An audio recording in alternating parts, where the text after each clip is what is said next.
Well, hello, everybody.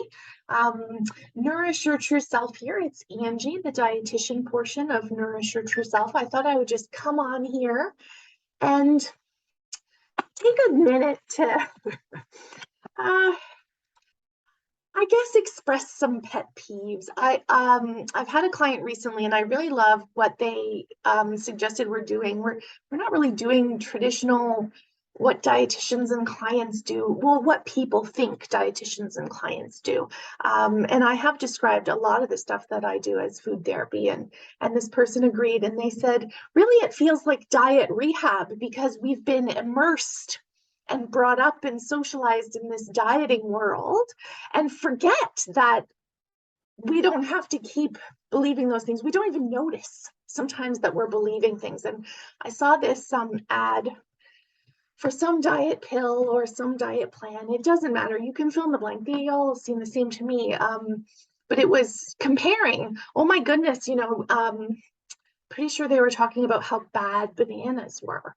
And they did this experiment, which I think is quite hilarious. Give any actor a white lab coat and they're experimenting in a science lab. Put a banana in a pot and leave it overnight. I don't know what they did to it. It doesn't really matter what they did to it. It comes out as this other substance and says, oh my goodness, can you imagine what it's doing in your body? Well, sure as hell it's not doing that. Like, Ajoy, it's in a pot overnight. A human body is a very different, open system that's reactive and coordinated and sophisticated and can manage things and has a different temperature and has a different environment. I recognize, I think that most people would look at that and go, hilarious.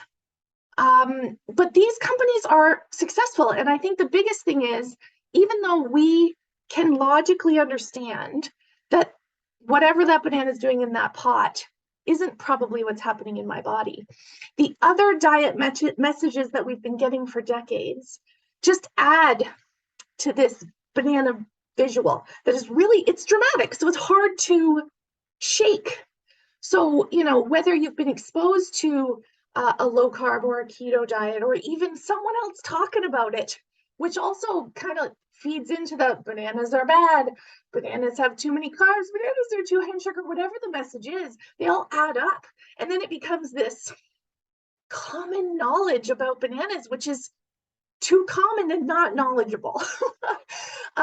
So in the diet rehab program, I guess, or in the spirit of let's try to relearn, it's a freaking banana, it's a piece of fruit.